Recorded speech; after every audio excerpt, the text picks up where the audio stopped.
Self-improvement is not just about reading some books and learn how to use a new skill. It's about taking action. And with a retrospective, you can see what you're developing and you can also measure it. Super, right?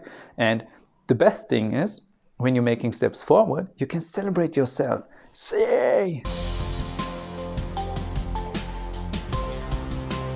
Welcome, my name is Daiwai and I encourage people to develop their mindset.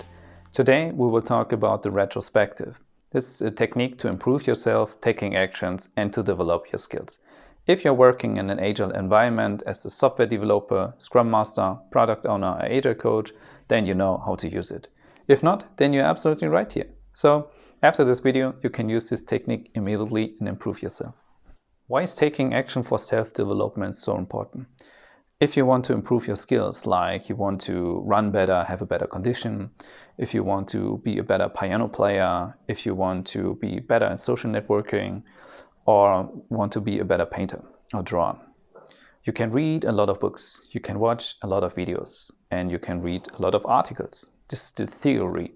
But how can you use the skill in real life? If you want to be a better runner and you don't go running. If you want to be a better piano player and your piano is just in the room and you don't touch it, how can you be better in social networking when you don't visit your friends and don't meet new people? How can you be better painting pictures when you just paint once a year? That's the reason why taking action is so important, and it takes discipline to do it regularly. The goal of a retrospective is to learn from what happened for the future. And we have three major questions. The first is, what went well? What didn't went well, and what can we improve? You can give yourself a period of time. It could be 2, 3, or 4 weeks. Please don't change this constantly. Just commit yourself for a period of time.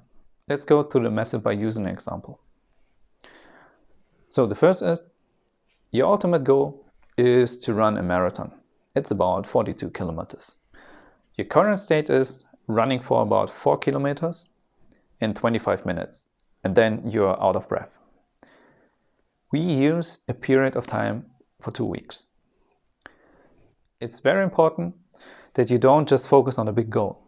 You will get frustrated in the long run because you can't run that long straight away. Appreciate the small steps and successes.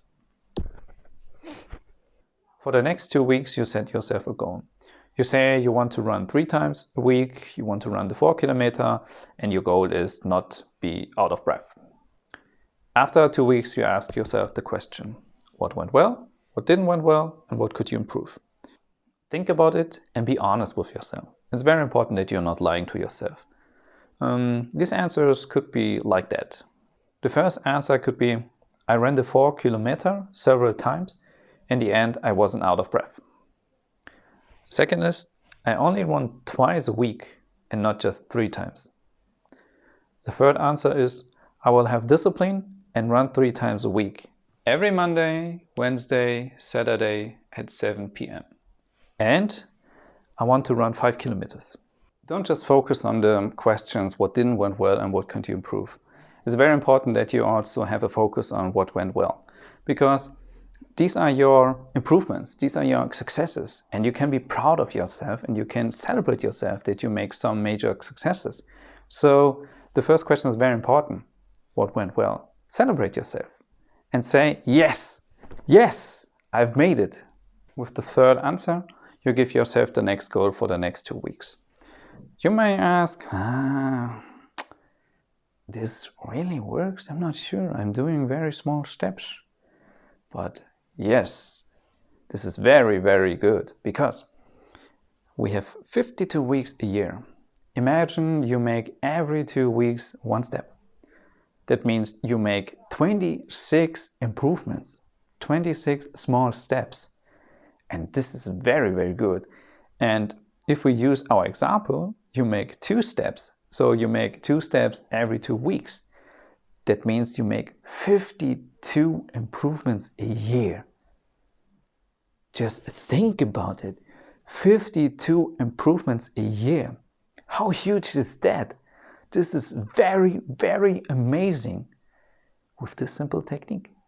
Have a lot of fun with the retrospective. I hope you enjoy this video. If you enjoyed this video, please hit the like and subscribe button. And please come back to this video again when you make some experience and improvement with the retrospective, and share your story in the comments down below so other people can read it and be motivated by your story. Thank you and stay positive.